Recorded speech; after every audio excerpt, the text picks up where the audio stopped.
มื้อนี้ก็มาแนะนำการเป่าแคนคือเก่าคือหลังนะพี่น้องครับผมโดยเสียงแคนลายโป้ซ้ายเพิ่นเอิ้นลายโป้ซ้ายเด้อเนาะลายโป้ซ้ายเฒ่าแก่โบราณเพิ่นเอิ้นลายโป้ซ้ายเพราะว่าโป้ซ้ายเพิ่นยังเฮาติดสูตรโป้ซ้ายนำนะพี่น้องครับผมการเป่าแคนมันก็มีหลายสังวาสหลายจังหวะแล้วก็แต่ละครูแต่ละครูบาอาจารย์สังวาสก็บ่คือกันเด้พี่น้องบ่คือกันเนาะบอกไว้ก่อนอันนี้เพิ่นยังจังว่าเพิ่นเอ้าคันเป่าลายนี่มันคือบ่คือกันหยังนี่เพราะว่าแต่ละหมอแคนนี่ก็สิเพิ่นเอิ้นว่าเป็นเอกลักษณ์ของแต่ละคนนะพี่น้องเนาะเป็นเอกลักษณ์ของแต่ละไผแต่ละเพิ่นฉะนั้นเข้าใจตามนี้เนาะเอามาสาธิตการเป่าแคนลายโป้ซ้ายเป็นหยังคือเอิ้นโป้ซ้ายนี่โป้ซ้ายนี่พี่น้องเนาะก็ติดหูคือว่านี่นะติดไปลูกซ่อนนี่เนาะแล้วบัดนี้ก็ลูกคู่เพิ่นก็คือนิ้วโป้งซ้ายนี่จะเพิ่นเอิ้นโป้ซ้ายนี่พี่น้อง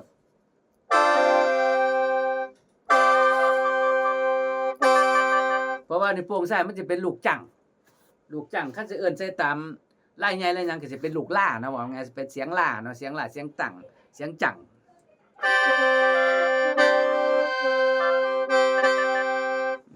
แต่ว่ามันบ่แม่นลูกล่ามันติดลูกโดนะครับลูกโดนี่โดหน่อยโดใส่มือครูเพิ่นก็โดซ้ายโดขวานี่แต่ว่าจังอื่นเป็นจังชื่ออื่นว่าโปรซ้ายนี่ก็โปรซ้ายนี่เฮาปิดไว้เลยอันนี้ปิดไว้เลยนะ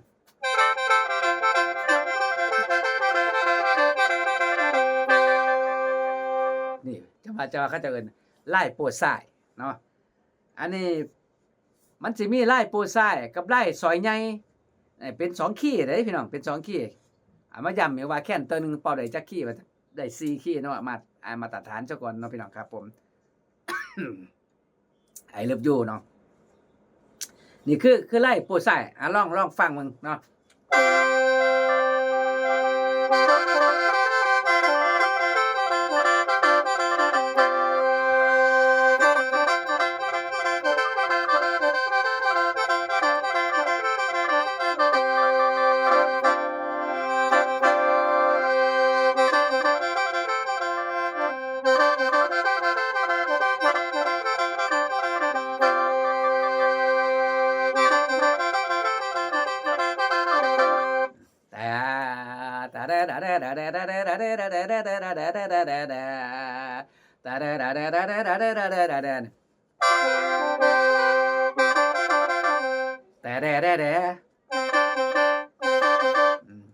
โดเรโดเรโดเลโดเลโดเลโดเลฟาเล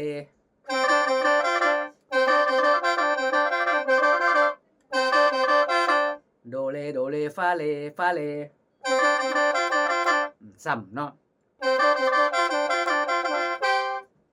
ฟาเลฟา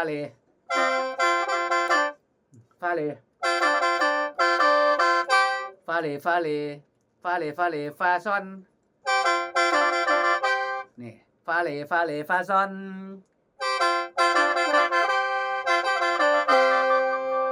ตาดากันลงมาโดคือเก่าเนี่ยนี่การเกินโปรซ้ายลายโปรซ้ายเนาะลายโปรซ้ายนี่สิยากกว่าลายซอยใหญ่จักหน่อยนึงเลยพี่น้องเพราะว่ามันสิสลับซับซ้อนนิดนึงนะแต่ว่าคันถ้าเป่าเป็นแล้วก็บ่ยากเพิ่นว่าเนาะบ่ยากเนาะ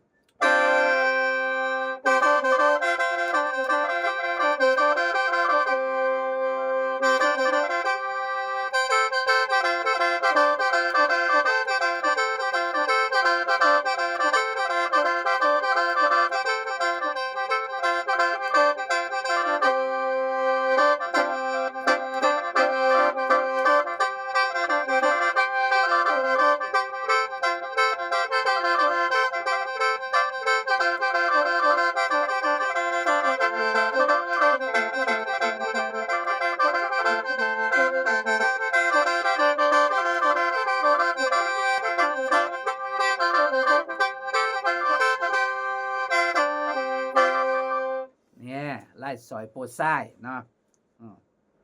มันก็จะมีอยู่2คีย์โปรซ้ายซอยใหญ่นี่ซอยใหญ่นี่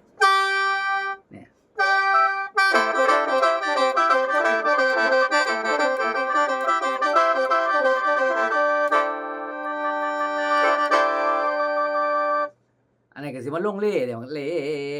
ลูกจังมัน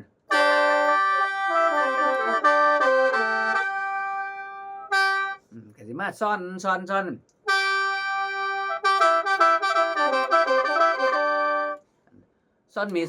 มีเรโดมีโรเลมีเรโดลาเลเนี่ยเนาะง่ายๆพี่น้องครับง่ายๆเนาะอันนี้คือไล่ซอยใหญ่ซอยน้อยซอยนั้นก็ปิดซอยปูซ้ายนี่ปิดไว้นี่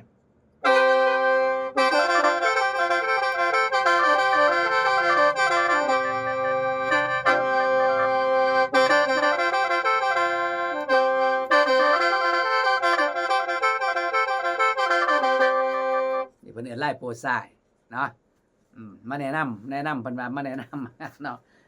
เพราะว่า FC เพิ่นเนาะ FC เพิ่นผู้นึงเพิ่นบอกว่าโอ้ขอบคุณเด้อครับอาจารย์ว่าซั่นผมก็อยากมาเรียนนํอยู่เพิ่นว่า แต่ว่าอยู่อเมริกาว่าซั่นโอ้เนาะอยู่อเมริกาคันใจมากเลยก็มาเรียนได้พี่น้องยามมาเยี่ยมยามถามข่าวบ้านเฮาก็มาเอาจักอย่างคิดว่าจักครึ่งเดือนนี่ก็สิโอ้เป็นหลายเติบได้พี่น้องครึ่งเดือนเพราะว่าการเรียนเฮาเรียนทุกมื้อเนาะมื้อละ2ชั่วโมงถ้าเฮามาเข้าคู่เข้าค่ายเข้าคู่ยังมาร่ำเรียนกันดีๆก็ตีไปเป็น1เดือนนี่เฮาก็ให้ไล่ให้มื้อละวันละ2ชั่วโมงพี่น้องจะเอาช่วงใดก็ได้เอาช่วง 3:00 น 4:00 น จังซี่เนาะ 3:00 น 4:00 น 2ชั่วโมงนี่คือสิสอนให้ในช่วงนั้น2ชั่วโมงสอนอยู่หั่นสอนเฮาก็สอนพื้นฐานบ่ได้สอนรวบๆไปเลยได้สอนพื้นฐานให้มันได้เอาให้มันได้เนาะคือจังไล่เกินจังซี่คือจังไล่เต้ยโขงจังซี่เนาะเต้ยโขงเอาให้มันได้เต้ยโขงก็สิมีเป็นวรรคหรือว่าเป็นแพทเทิร์นหรือว่าสิเป็นเคสจังซี่ก็ได้เนาะเคส1เคส2จังซี่เพิ่นเอิ้นจังซั่นเนาะพี่น้องครับคันเฮามาเรียนนำกันดีๆมันก็สิเป็นเร็วเป็นง่ายจำเร็วบัดนี้สอนให้2ชั่วโมงหลังจากหันก็เฮ็ดเอาเองเอาแล้วไปลงมาแล้วไปเป่าหันเบิดมื้อจนคันบ่เมื่อยก็เป่าให้เบิดมื้อมีห้องให้เป่าพร้อมห้องสตูทั้งหลังนี่เนาะพี่น้องครับผมนี่คือมาร่ำเรียนนำกันก็สิเป็นเร็วเนาะผู้เพิ่นอยู่ทางกำไฟอเมริกาก็มาได้เด้อเนาะมาเยี่ยมยามตามข่าวบ้านเฮาก็มาเรียนจะบ่ได้ยากว่าได้ใจมากนะครับผมเอากลับมาตอบที่เพิ่นคอมเมนต์เข้ามาเนาะพี่น้องหรือว่าสิเป็นทางกำไฟทาง FC ลังผู้ลังคนเพิ่นก็ว่าแค่นเต่านึงเป่าได้จักขี้ว่าซั่นแล้วว่าเนาะแค่นเต่านึงกับเป่าได้4ขี้คือจังเบาอีสานบ่ให้ฟังพี่น้องครับผมเป็นรายพื้นฐานไว้ก่อนเนาะครับผมอาจารย์เก่งมากๆเลยครับว่าซั่นขอบคุณที่เพิ่นย่อง2มาเนาะก็ผู้เก่งก็บ่อีสานก็เบิดพี่น้องเพิ่นเอิ้นว่าเก่งไผเก่งเพิ่นเนาะก็บ่พันว่ากันเนาะครับผมแค่นก็เป็นสังวาสไผสังวาสเพิ่นเนาะครับขอบคุณหลายที่เพิ่นย่อเข้ามาเนาะครับผมแล้วก็เพิ่นว่าเบาอีสานอยู่บ้านใดเนาะอำเภอใดล่ะภาษาเพิ่นว่า เนาะบ้านก็มีทั้งพี่น้องทั้งอำเภอปทุมราชวงศาจังหวัดอำนาจเจริญเนาะครับเนาะ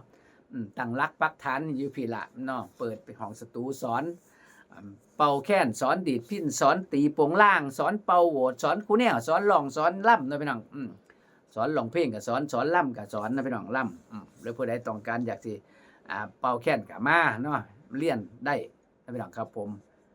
ขอบคุณที่เพิ่นทักทายกันเข้ามาแล้วก็มีผู้นึงพี่น้องเพิ่นว่านิยมนี่เพิ่นว่าเนาะโปรไฟล์เพิ่นชื่อว่านิยมแล้วก็หยังขีดชอกระเชอ4ชอนี่เพิ่นว่ามือใหม่งงบ่รู้เรื่องเลยว่าซั่น งงได้คันเฮาบ่มีพื้นฐานพี่น้องก็คือจังบาวอีสานเว้าให้ฟังนี่ล่ะเนาะไล่ซอยเอาซอยใหญ่ก่อนคันเฮาเป่าแล้วซอยใหญ่เฮาก็ปิดหูนี่ปิดหูจังบาวอีสานบอกปิดลูกนิ้วก้อยเนี่ยเนาะลูกซ่อนเนี่ยซ่อนสูงแล้วก็มาปิดอีกลูกซ่อนที่2นี่ต่อกันลงมานี่เนาะซ่อนนี่คือการพื้นฐานบัดนี้เฮาก็มาคอยคับเสียงบัดนี้เนี่ยคันเฮาได้ตัวโน้ตแฮงดีแฮงนี่พี่น้องเนาะโดเรมีฟาซอลลาทิโดนี่หรือว่าสิเอาเป็นไล่เป็นเลขก็ได้เนาะนี่บาซันเฮ็ดให้เป็นตัวโน้ตนี่แค่เต่านึงก็สิมีอยู่ข้างละ8ลูก1 2 3 4 5 6 7 8ทั้งนี้คือกันเนาะบัดนี้เฮาก็เขียนเลขใส่เลข1เลข2เลข3เลข4เลข5เลข6เลข7เลข8ทั้งนี้คือกันอันนี้บาซันเฮ็ดโน้ตผสมเด้เฮ็ดโน้ตผสมภาษาไหนเนาะ มีทั้งโดรีมีฟาซอนแล้วก็มีทั้ง1 2 3 4สีซ้ายสีขวาเนาะแล้วก็สิมีเครื่องหมายจุลภาคว่าคันใส่จุลภาคทั้งต่ำน่ะเป็นด้านซ้ายให้จุลภาคทั้งขวาเนี่ยก็เป็นทั้งสูงเนี่ยก็เป็นด้านขวาน่ะใส่จุลภาคด้านหัวทั้งหัวบนมันเป็นสูง4สูง4สูง4ต่ำเนาะบ่แม่นต่ำนั่นน่ะเด้เป็นบ่แม่นต่ำมัน11ต่ำ11บ่แม่น ได้ต่ำแค่นเนาะเอาง่ายๆนี่เนาะปิดหูนี่นี่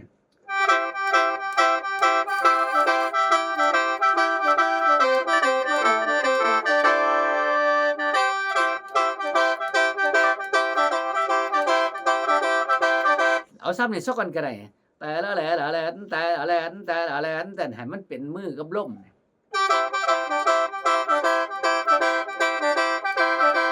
บ่หลายนิ้วได้นี่แค่นี้เนาะเพราะว่านี่เฮาปิดไว้แต่2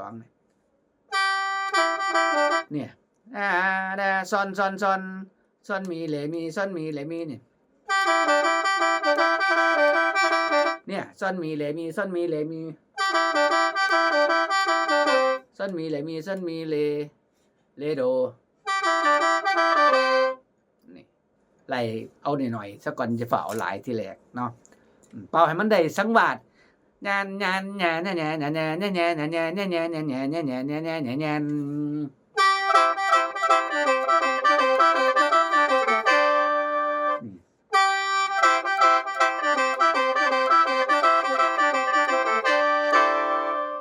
ขึ้นอยู่กับลมนำได้บัดในลมการเป่าแค่เนี่ยเป่าให้มันลมมันตัดใส่ปลายลมใส่ลมดันออกมาแล้วเฮาก็ใส่ปลายลิ้นรู้ดีเอาลิ้นเฮ็ดจังซี่เนาะบ่แม่นว่าซื่อๆได้สูบก็สูบออกซื่อบ่ได้นี่คือพื้นฐานในการเป่าคือเฮาเป่าลมตัดลมบอกไงตัดลมในปลายลิ้นเนาะลมมันก็สิจูบออกมามันสิบ่ฟาวเฮาก็สิบ่เมื่อยหายใจไปนำเป่าผ่อนออกไปเนาะ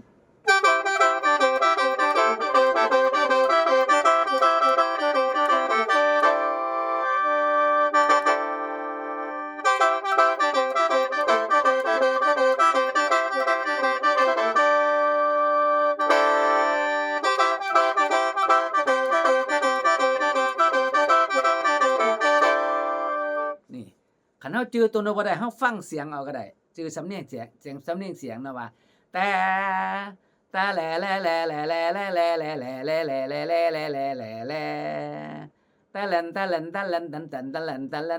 ตันเอาสังวาดเสียงว่าเอาว่าท่านว่าตัวโน้ตก็ได้เนาะเอาสังวาดเสียงให้จื้อสังวาดเสียงเอาเนาะมันจังสิจำขึ้นได้ง่ายคันเฮาท่องจำได้ในนี่เฮาก็แฮ่งสิเป่าง่ายแต่นี่ติดสูตรคือกันไล่ติดสูตรไล่หน่อยติดสูตรคือกันเด้แบบเดียวกันเนาะเป่าคันเป่าเป็นทางนึงกับเป่าทางใดก็ได้คือกันเนี่ยเนาะ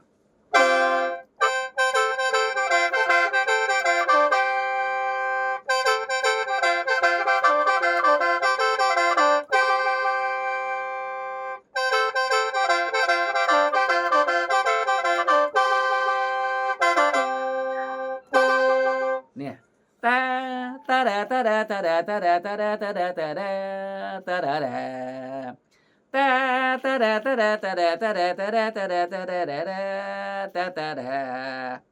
เนี่ยประมาณนี้นะครับเนาะอันนี้คือไล่ติดสูตรเป็นว่าไล่ติดสูตรไล่สอยติดสูตรขั้นสอยใหญ่ก็ปิด2หูปิดฟ้าสูงกับฟ้า2ขั้นไล่สอยโป้ซ้ายก็มาติดนิ้วโป้ซ้ายเนี่ยเนาะโดกับซ่อนมันเป็นโคเนาะ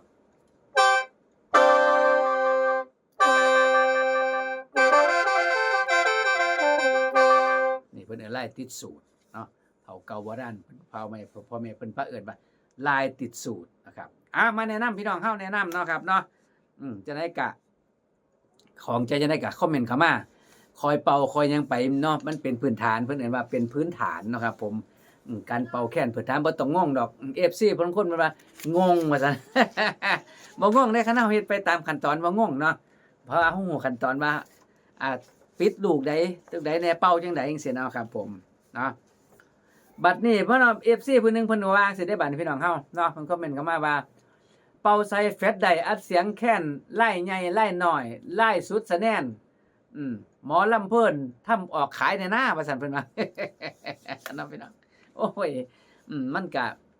เฮ็ดได้อยู่ดอกจะเฮ็ดแต่ว่ามันหั้นเขาบ่ค่อยมีเวลาปานใดก็คือจังซี่ล่ะเนาะ